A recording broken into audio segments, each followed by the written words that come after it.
नमस्कार। बिहार की चुनावी सरगर्मियां अब काफी तेज हो चुकी है। जो नहीं होना था वह सब होने लगी है। बिहार की लकीर एक बार फिर से बदलने वाली है। जहां जंगल राज थी अब वह स्वर्गराज होगी।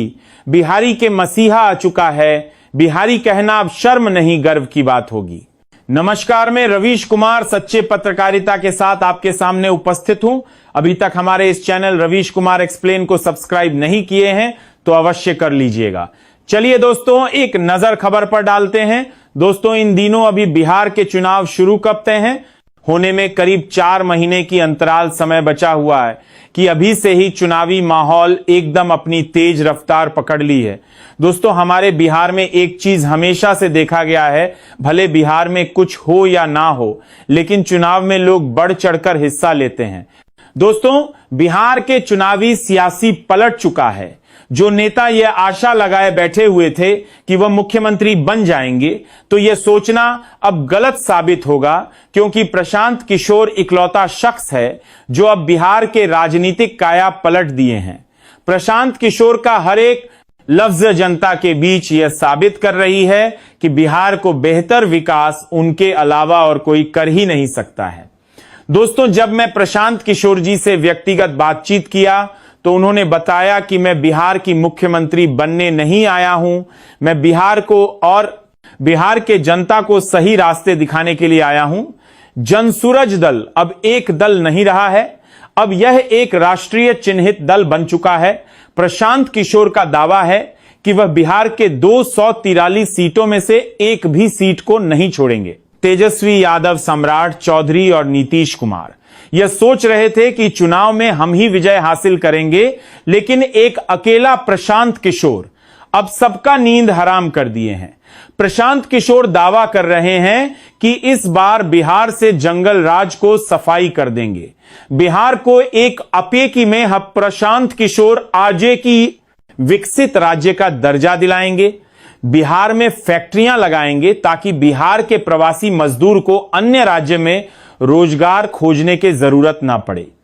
इस वक्त प्रशांत किशोर बिहार के जनता के दिलों में इस कदर प्रेम बना चुके हैं कि बताया जा रहा है कि प्रशांत किशोर ही बिहार के अगला मुख्यमंत्री बनेंगे। वैसे में देखा जाए तो प्रशांत किशोर में किसी चीज की कमी नहीं है।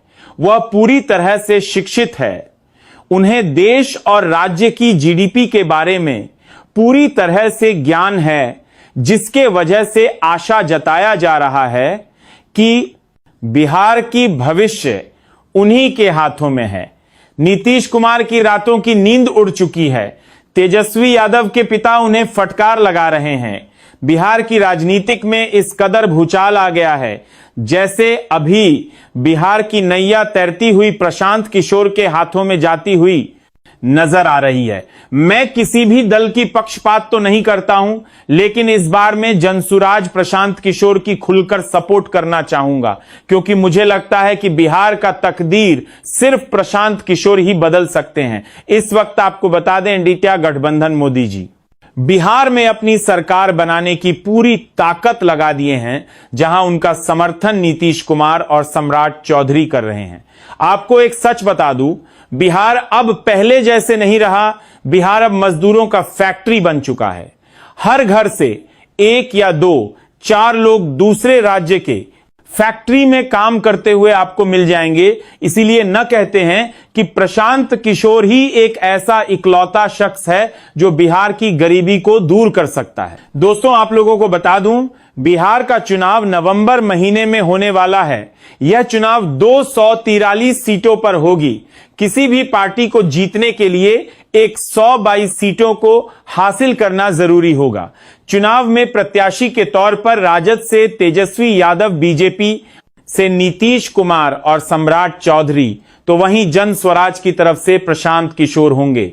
यह चुनाव अब सियासी मुद्दा बन चुका है। चुनाव को जातिवाद भी बनाया जा रहा है। प्रशांत किशोर को पांडे तो तेजस्वी यादव को अहीर कहकर इस तरह से जातिवाद किया जा रहा है। लेकिन सच तो यह है कि हमारा बिहार इन्हीं सब वजहों के कारण पिछड़ा राज्य की सूची में शामिल है। बिहार में आज तक किसी ने शिक्षा प्रणाली पर किसी ने भी बात नहीं की थी।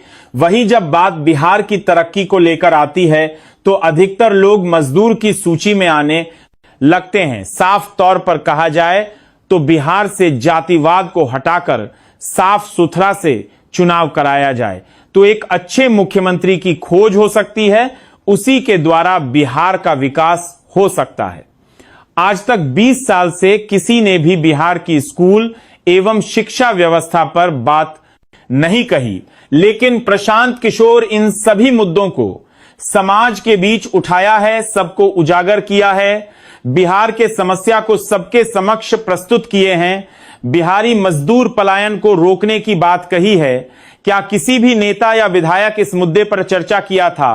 किया भी तो वह सारी झूठी साबित हुआ। दोस्तों, जनसुराज प्रशांत किशोर अब एक दल नहीं, बिहारी का पहचान बन चुके हैं। वोट देना है तो सिर्फ जनसुराज को देना होगा। आपको बता दें, अब तक से बिहार के राजनीतिक में सिर्फ जातिवाद को देखा गया था, परंतु अब बिहार की तरक्की को देखा जाएगा, विकास को देखा जाएगा। किसी ने भी बिहार में फैक्ट्री लगाने की कोशिश तो छोड़िए, बात भी नहीं कही थी, परंतु प्रशांत किशोर बिहार की मजदूर प्रणाली को खत्म करना चाहते हैं, सबको विकसित बनाना चाहते हैं, हर घर शिक्षा और रोजगार पहुंचाना चाहते हैं। दोस्तों, इस बीच बिहार का चुनाव अपनी लहर के साथ उभरती हुई नजर आ रही है। हर एक पार्टी अपने को बड़ा दिखाने की कोशिश कर रही है, तो वही जनसुराज को गिराने की षड्यंत्र रचा जा रहा है। लेकिन देखना अब यह होगा कि क्या प्रशांत किशोर 243 सीटों पर बाजी मार पाएंगे या फिर बिहार के सपना बिखर जाएगा। दर्शकगण, आप लोग जनसुराज और प्रशांत किशोर को कितना सपोर्ट करते हैं, कमेंट सेक्शन में जरूर बताइएगा। मिलते हैं अगले वीडियो में।